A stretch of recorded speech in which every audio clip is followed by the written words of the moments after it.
Panniyankara arts and sports club കുട്ടികൾക്ക് അനുമോദനവും പുസ്തക വിതരണവും നടത്തി. കോർപ്പറേഷൻ 57-ാം വാർഡ് കൌൺസിലർ സ്മിത ഷൽജി ഉദ്ഘാടനം നിർവഹിച്ചു. പന്നിയങ്കര ആർട്സ് ആൻഡ് സ്പോർട്സ് ക്ലബിന്റെ ആഭിമുഖ്യത്തിൽ SSLC +2 പരീക്ഷകളിൽ മുഴുവൻ A+ വാങ്ങിയ വിദ്യാർത്ഥികളെ അനുമോദിക്കലും 120-ലധികം കുട്ടികൾക്കുള്ള പുസ്തക വിതരണവുമാണ് നടന്നത്. 57-ാം വാർഡ് കൌൺസിലർ സ്മിത ഷൽജി പരിപാടി ഉദ്ഘാടനം ചെയ്തു.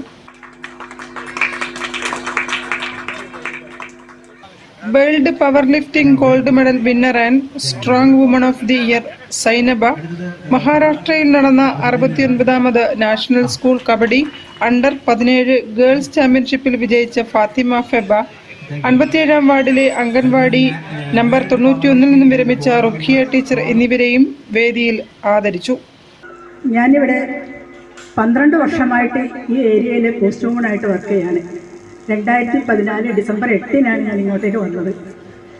അതുകൊണ്ട് തന്നെ ഈ ഒരു സമ്മാനം എനിക്ക് എൻ്റെ നാട്ടിൽ നിന്ന് കിട്ടിയതിനേക്കാളും വലിയൊരു മഹത്തായ സമ്മാനമായിട്ട് ഞാൻ അംഗീകരിക്കുന്നു.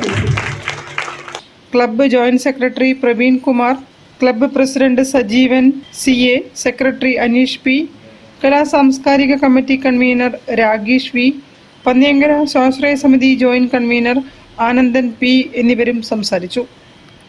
News bureau, Kozhikode. വാർത്തകൾ ചുരുക്കത്തിൽ നിങ്ങൾക്കായി അവതരിപ്പിക്കുന്നത് ക്യാൻസറിനെതിരെ പൊരുതാനായി കാലിക്കറ്റ് സിറ്റി സർവീസ് സഹകരണ ബാങ്കും MVR ക്യാൻസർ സെന്ററും സംയുക്തമായി അവതരിപ്പിക്കുന്ന ക്യാൻസർ ചികിത്സാ സഹായ പദ്ധതിയാണ് മാസ് കെയർ.